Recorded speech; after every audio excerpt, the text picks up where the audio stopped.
यहाँहरूले आजसम्म संसारका शक्तिशाली र सुखी देशको बारे त धेरै नै सुन्नु भएकै होला, तर के तपाईलाई थाहा छ संसारमा यस्ता गरिब देशहरू पनि छन् जहाँ एक छाक खान नपाएर मान्छे मरिराखेको खबर हामीले सुन्दै आएका छौं। यी देशहरू यति कंगाल र गरिब छन् कि यहाँको जीडीपी संसारका धनी मानिसको सम्पत्ति भन्दा 100 गुणा कम रहेको छ। यी देशहरूको बेहाल थाहा पाइसकेपछि तपाई आफूलाई भाग्यमानी ठान्नु हुनेछ कि आफूले यी देशहरूका मानिसको नियति कहिले भोग्नु परेन भनेर। तपाईको मनमा पनि धेरै जिज्ञासा आउन सक्छ, आखिर गरिब देशको सूची कसरी तयार पारिन्छ भनेर। हो साथीहरू, गरिब देश यस कारणले भनिन्छ कि यी देशहरूको अर्थतन्त्र प्रति व्यक्ति आय र कुल सम्पत्ति निकै नै कमजोर अवस्थामा हुने गर्दछ। गरिबीकै कारण यी देशमा विदेशी पर्यटक जान खोज्दैनन्, किनकि गरिबीले हिंसा निम्त्याउँछ र द्वन्द्वको जोखिम उच्च हुन्छ।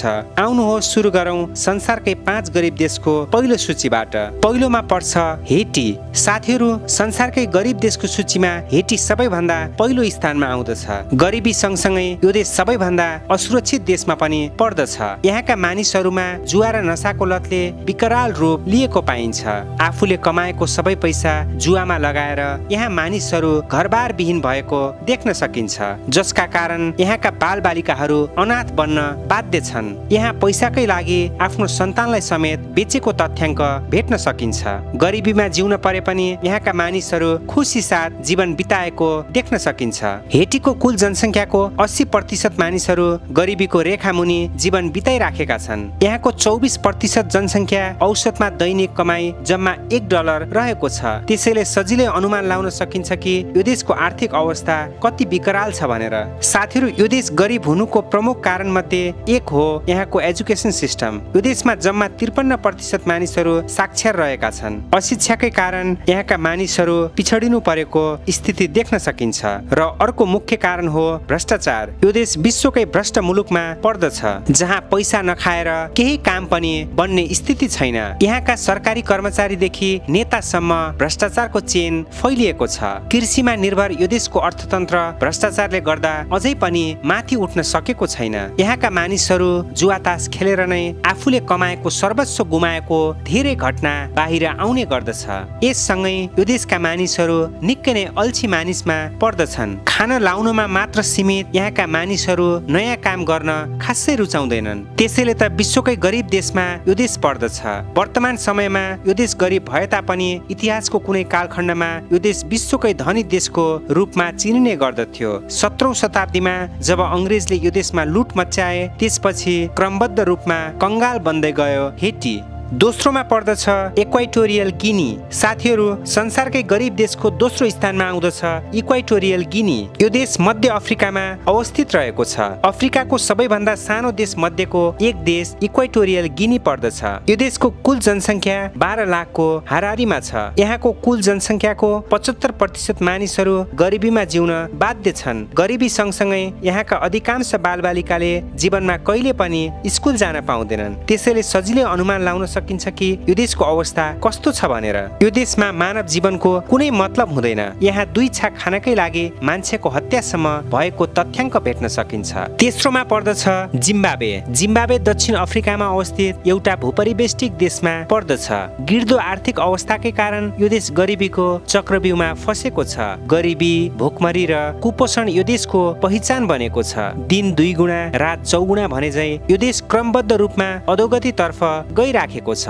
देशको कुल जनसङ्ख्याको 72% मानिसहरू यहाँ गरिबीको रेखा मुनि जीवन बिताइराखेका छन्। 2007 सालको कुरा गर्दा यो देशमा महँगाई करिब 1200%ले बढेको थियो र आजको समयमा यो ग्राफ अझै बढ्दो स्थितिमा देख्न सकिन्छ। यो देशमा एक प्याकेट ब्रेड किन्नकै लागि 1 बोरा पैसा बोकेर जाने स्थिति छ। बेरोजगारी दर उच्च भएकै कारण मानिसहरू एक छाक खानकै लागि ठूलो पापड बेल्ने स्थिति छ। चौथोमा पर्छ डेमोक्रेटिक रिपब्लिक अफ कङ्गो। विश्वकै गरिब देशको चौथो स्थानमा डेमोक्रेटिक रिपब्लिक अफ कङ्गो पर्दछ। यो देशका मानिसको वर्षभरिको कमाई जम्मा $753 रहेको छ, जुन एकदमै कम मानिन्छ। कङ्गोको राजधानी हो किन्सासा। यो सहर अफ्रिकाको सबैभन्दा ठूलो सहर मध्येको एक मानिन्छ, जहाँको जनसङ्ख्या करिब 80 लाखको हाराहारीमा रहेको पाइन्छ।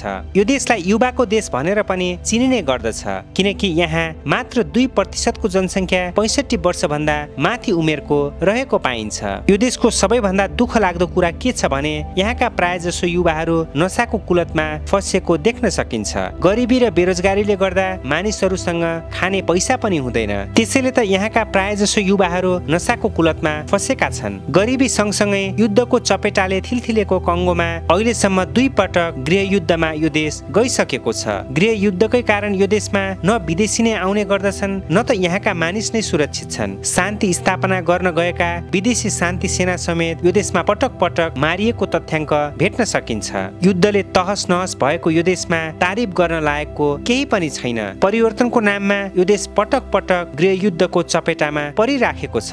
साथीहरू, जब मानिसलाई बाहिरी दुनियाँको बारे जानकारी हुँदैन तब मानिसहरूलाई अरूको मतलबै हुँदैन। संसार जति नै अघि बढे पनि कुवाको भेगुता कुवामै सीमित हुन्छ भने चाहिँ यो देशका मानिसहरू पनि परिवर्तन हुन चाहँदैनन्। आजको युगमा पनि यहाँका मानिसहरू अन्धविश्वासलाई मान्यता दिन्छन्, जादु टुनामा विश्वास गर्दछन् र आधुनिकीकरणबाट धेरै नै टाढा बस्ने गर्दछन्। टुना मन्त्रबाट नै हरेक समस्याको समाधान गर्न सकिन्छ भन्ने मान्यता राख्दछन्। तपाईलाई अपत्यारिलो लाग्न सक्ला, तर यो कुरा सत्य हो कि यहाँ जादु टुनाको नाममा बच्चाको बलि समेत चढाइने गरिन्छ। कतिपयलाई घरबार विहीन बनाएर सडकमा लगेर फालिन्छ। यहाँ महिला र बालबालिकामाथि अत्याधिक शोषण गरिने गर्दछ। त्यसैले सजिलै अनुमान लाउन सकिन्छ कि यहाँका महिलाले नारकीय जीवन जिउन विवश छन् भनेर। र 5औं स्थानमा पर्छ इस्वातिनी। संसारको गरिब राष्ट्रको 5औं सूचीमा इस्वातिनी पर्दछ। अफ्रिका महादेशको सुन्दर देश भए पनि गरिबी र भोकमरीले यो देशलाई लामो समयदेखि गाँचेको छ। यो देशको गरिबीको दर करिब 70% रहेको छ। यहाँ लाखौंको संख्यामा मानिसहरू घरबार विहीन भएर बेवारिसी जीवन बिताइराखेका छन्। यो त हामीलाई थाहा छ कि HIV एड्स कति भयानक रोग हो भनेर। हो साथीहरू, करिब 12 लाख जनसङ्ख्या भएको यो देशमा 2 लाख भन्दा बढी मानिसहरू HIV बाट संक्रमित भएका छन्, जुन एकदमै ठूलो संख्या मानिन्छ। एउटा तथ्याङ्क अनुसार अबको केही वर्षभित्र इस्वातिनीमा 15 देखि 40 वर्ष बीचको मानिसहरूमा यो रोगले महामारीको रूप लिने देखिन्छ। पुरुषको तुलनामा यो देशमा HIV संक्रमित महिलाको संख्या धेरै नै बढी छ। यहाँ एक छाक खानकै लागि धेरै महिला यौन व्यवसायमा लागेको पाइन्छ। यो देशको जनता भोकमरीमा जिउन बाध्य छन्, तर यहाँका राजा भने निकै नै शानदार जीवन बिताइराखेका छन्। जनतालाई चरम गरिबीमा राखेर मोज मस्ती जीवन बिताइरहेका छन् यो देशका शासकले। जुन देशमा राजाले आफ्नो प्रजाको बारेमा केही पनि सोच्दैन, त्यो देशको हालत यस्तै हुन्छ भन्ने गति र उदाहरण हामीले लिन जरुरी छ। ल साथीहरू, संसारकै 5 गरिब देशको बारे बनाएको भिडियो तपाईलाई कस्तो लाग्यो? भिडियो मन परेको खण्डमा लाइक, शेयर र सब्स्क्राइब गर्न अवश्य नभुल्नु होला। फेरि हामी अर्को भिडियो लिएर उपस्थित हुने नै छौं। यतिन्जेल हेरेर साथ दिनुभएकोमा यहाँको समयको लागि धेरै धेरै धन्यवाद।